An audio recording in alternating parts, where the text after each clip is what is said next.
How to manage message notification settings on Zoom application. Hello guys, in today's video I'm going to show you how to manage message notification on the Zoom application easy and fast.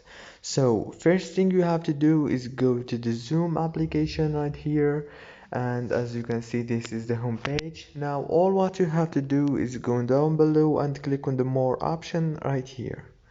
After you click on more, now you have to go to the chat option.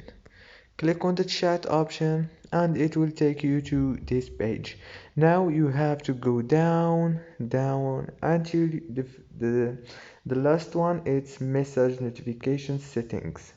Click on it and here you go. Now you can allow notifications or display in status bar.